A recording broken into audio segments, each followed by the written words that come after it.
Left of the box.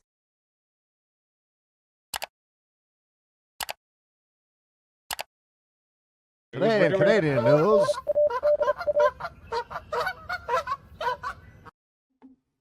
I love that. It is so great to have that. So we have here National Security and Intelligence Committee of Parliamentary Special Report on Foreign Interference in Canada's Democratic Process and Institutions. It's only 92 pages long, so let's get to it. No. We're not going to read the whole thing. We're not even going to read a lot of it. It's available, and I should probably remember to put in the description box below for people to read, because there's a lot of news going on around this right now about foreign interference and basically MPPs, or not MPPs, MPs, that's members of parliament, that's on the federal level, maybe getting some help from other countries when it comes to getting reelected or things of that sort. And part of me hasn't really seen much of a need to cover this because, yeah, it happens in every election. It's not good. I don't like it. Also, it's not like Canada doesn't interfere in other people's elections. It's not good. I don't like it. But it's picking up a lot more steam, and there's a lot more issues around it. So if we just start scrolling through some of this, there is one part here that I thought was interesting. I just thought this part was interesting. Can I highlight? Oh, I can even highlight it. There we go. Because most Canadians don't know these acronyms for organizations. So this review examined information from September 1st, 2018 to March 15th, 2024 and included the following organizations. Canadian Security Intelligence Service, also known as CSIS. That's our spy agency, which would, I think, be the equivalent to the CIA. Communication Security Establishment. That is our spy agency, kind of like the CIA, I guess, but more for online issues. Department of Justice. Yes, we have a DOJ here in Canada. Elections Canada, Global Affairs Canada. That's GOC. The Office of Commissioners of Canada Elections. Privy Council Office, that's part of Parliament Hill, the Premier's Office, Prime Minister's Office, Public Prosecution Service of Canada, PPSC. I'll say I have no clue what they do, other than probably Public Persecution Services. So what, they're trolls online? I don't know. Public Safety Canada and Royal Canadian Mounted Police. That one I know.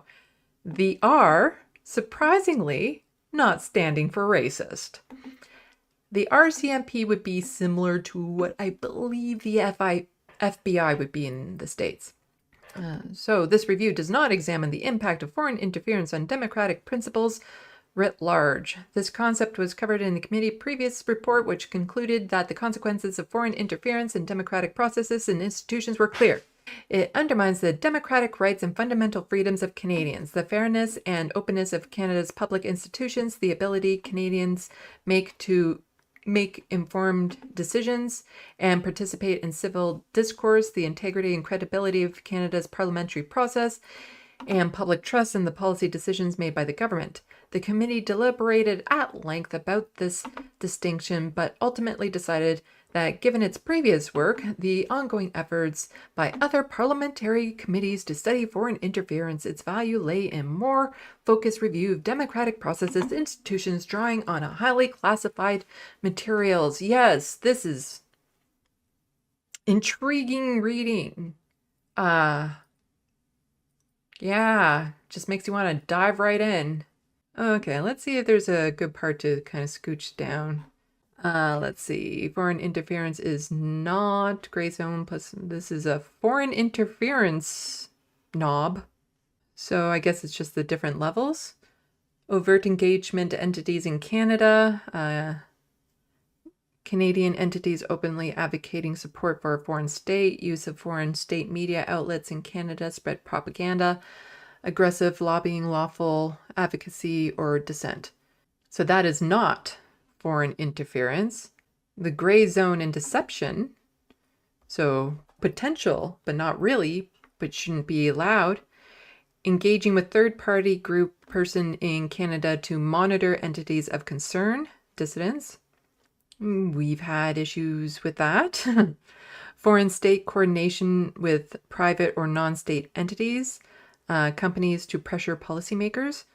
Corruptive practices, exchange of small favors, payments, inducements to further a relationship, providing support, financial or otherwise, to friendly community organizations in Canada without attribution, paying Canada media outlets to produce foreign propaganda without attribution. People don't need to pay Canadian outlets to do propaganda. They do a good job of it themselves. However, what foreign interference is obfuscation of state involvement in influence efforts, use third parties to further hostile state interests, deceptive activities meant to manipulate individuals. That's what our government does all the time.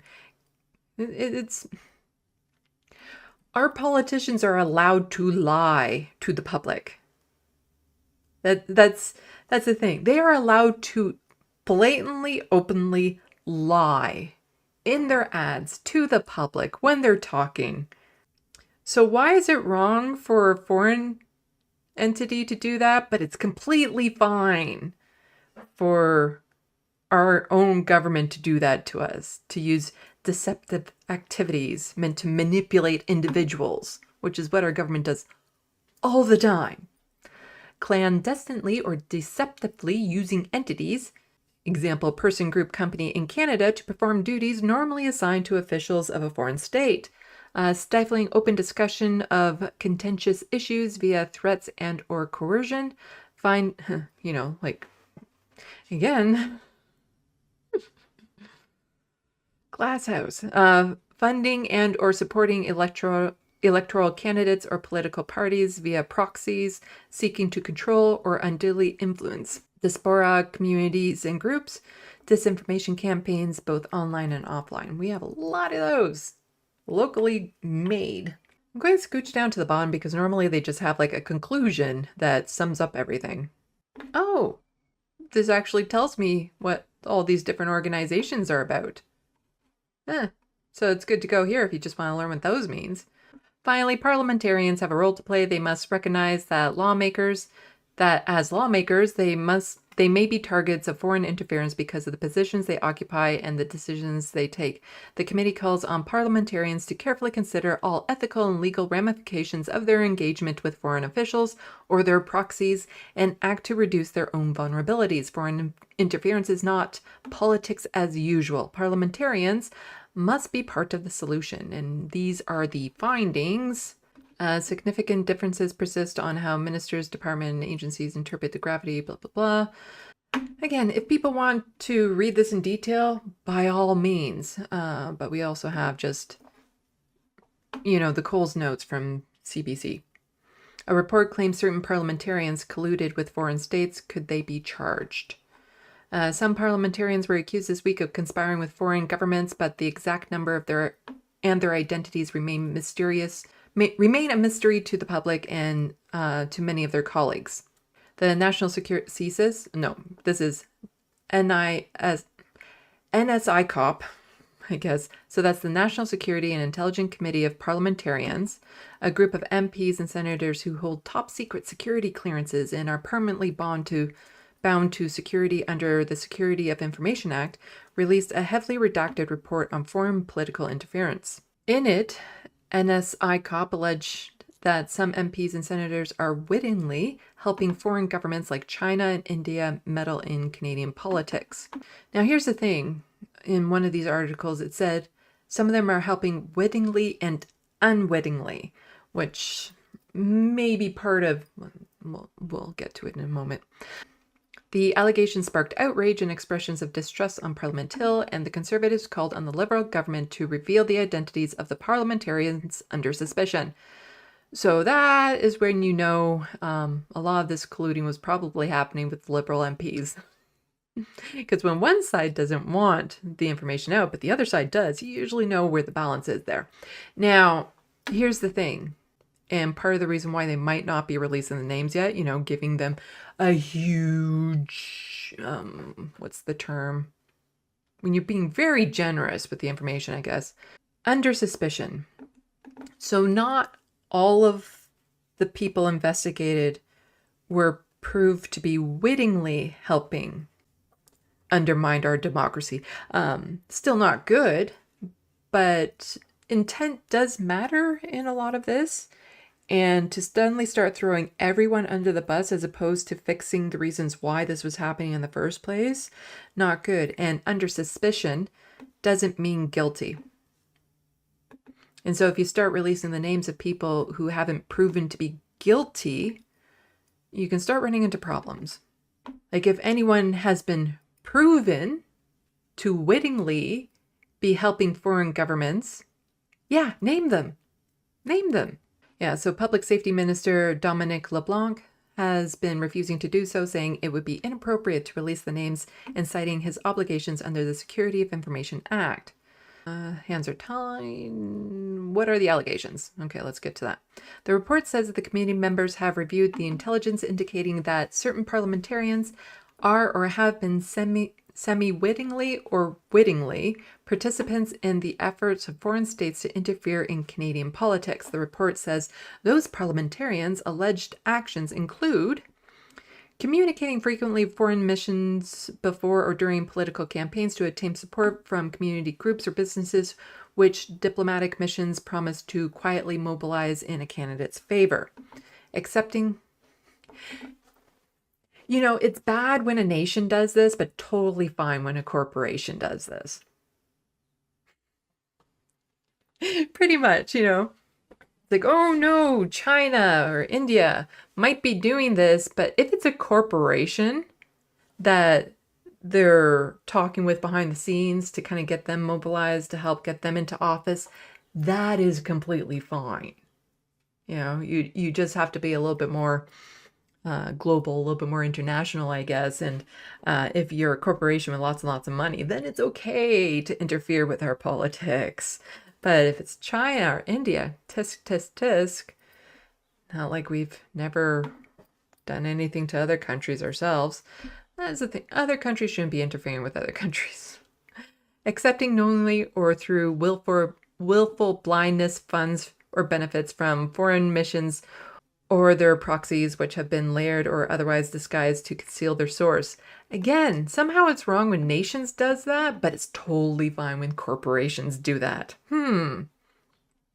Providing foreign diplomatic officials with privileged information on the work or options of fellow parliamentarians, knowing that such information will be used by those officials to inappropriately pressure parliamentarians to change their positions. Isn't that what a lobbying group is? Again. Bad when another country does it, totally fine when our entities within this country do it.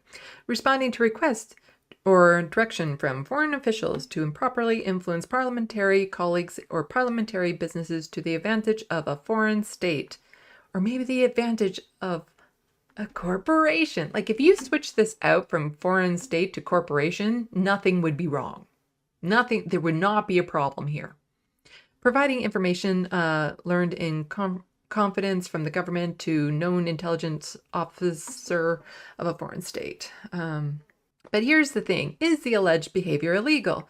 National security and intelligence expert Wesley Work said he was nauseated by the alleged actions detailed in the report. Actions, he said, absolutely rise to the level of treason in some instances.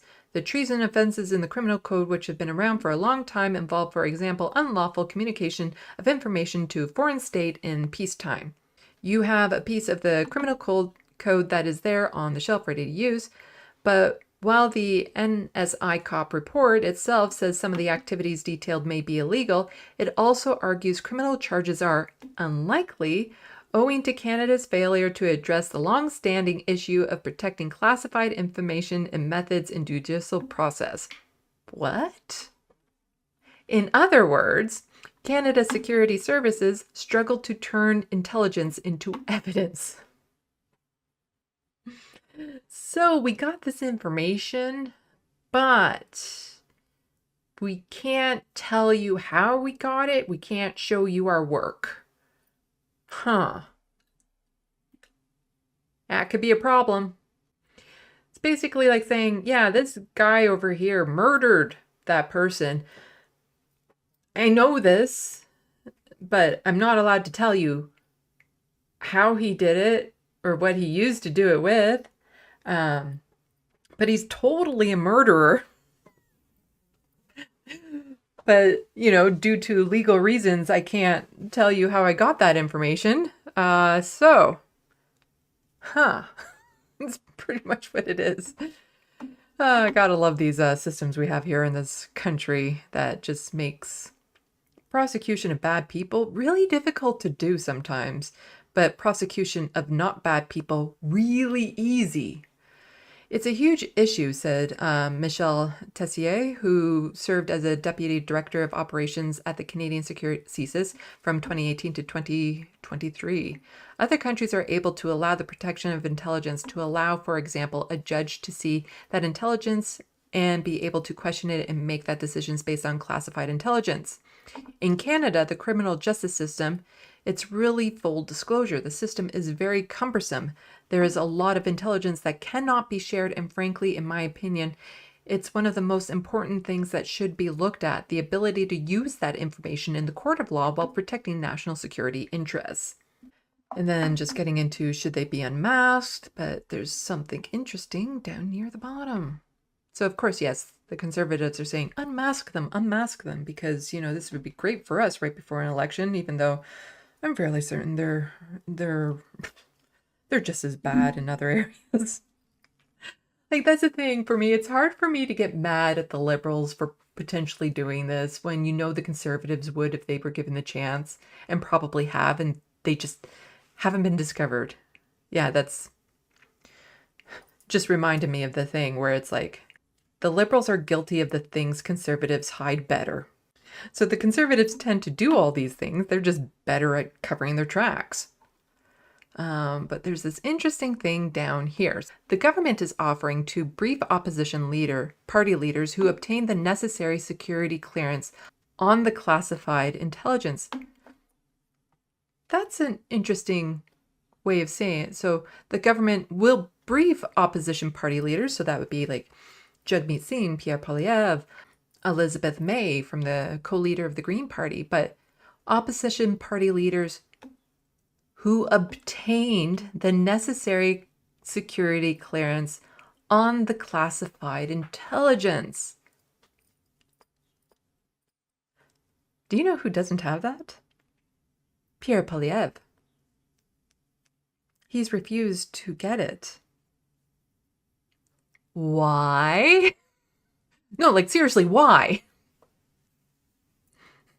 Because refusing to get that clearance means he can't see certain stuff, and we'll get down to this other sentence. So NDP leader Jagmeet Singh and Green Party co-leader Elizabeth May have both said they will take the government up on its offer. Bloc Québécois Yves François Blanchet said he is considering the offer.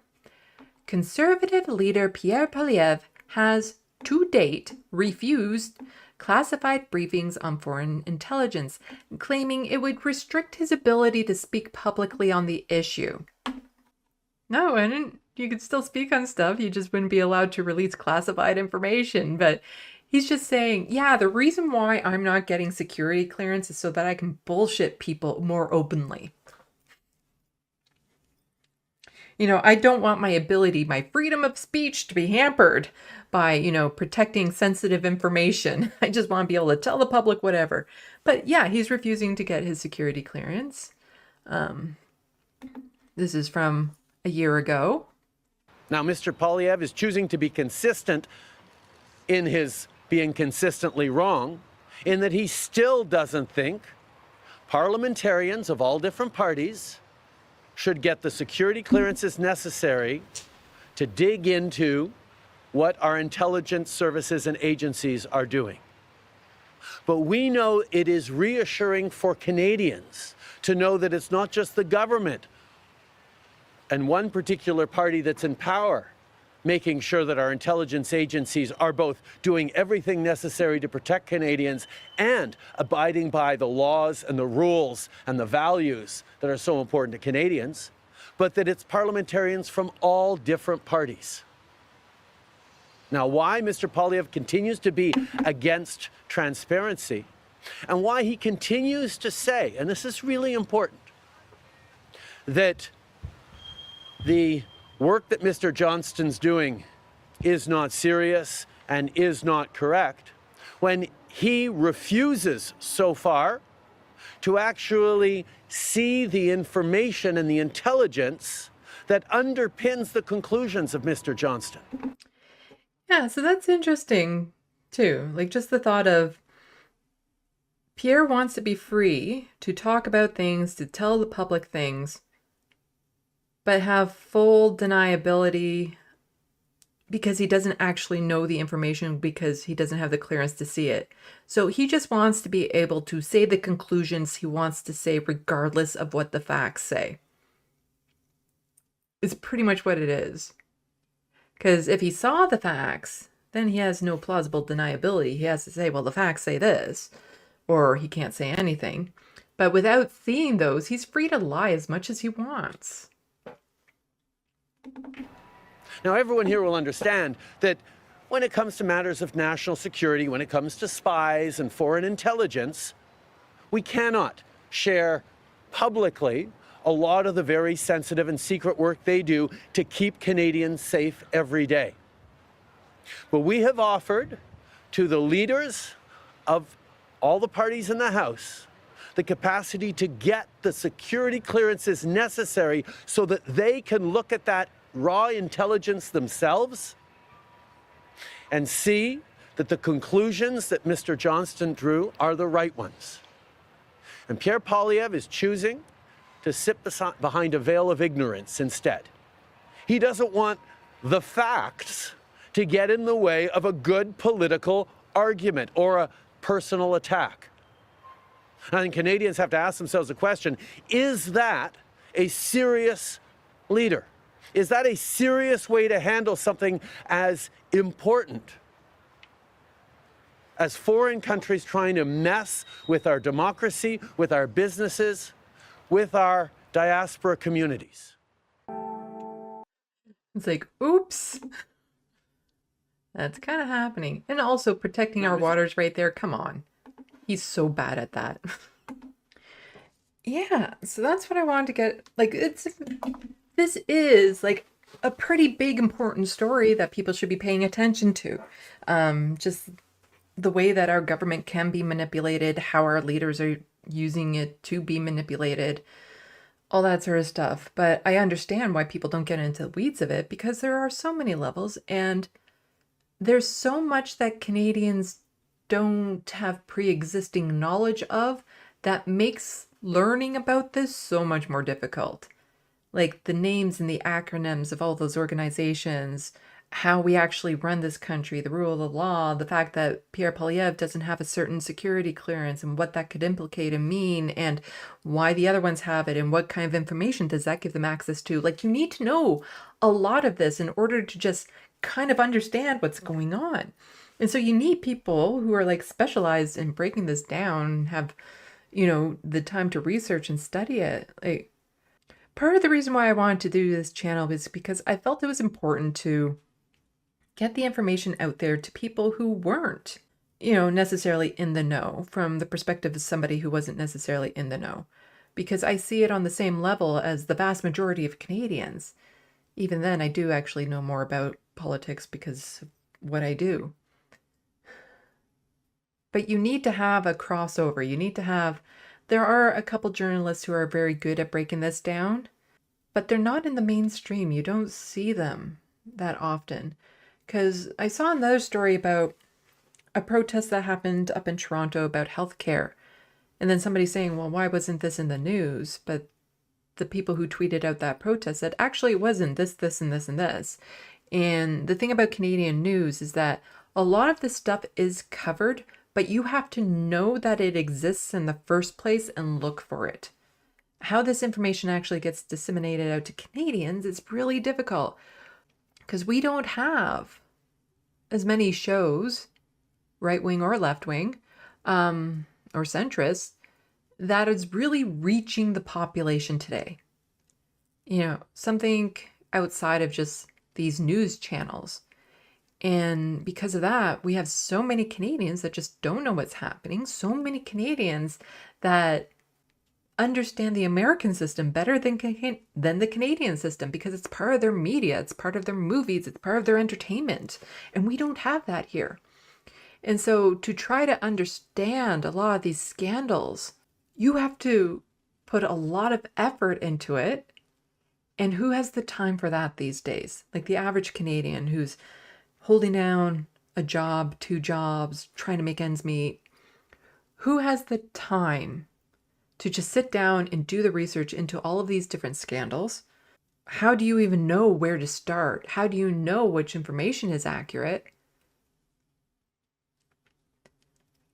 I can understand some low information voters to some extent on some of the finer details of these things, but that needs to change. We need to get more people engaged with politics, with understanding how our system works, with knowing where their power lies and how it can be changed. Because the Canadian system, it would be easy to get the change we want if enough people knew how to get it. And that's part of my frustration. It's doable. It's so doable to get what the people want. But so many people are unplugged from the system that they don't know they're the power. They're the power source, They're the ones that can make the change. And just hoping that someday maybe my tiny little channel can get big enough that some of this information can start getting out there.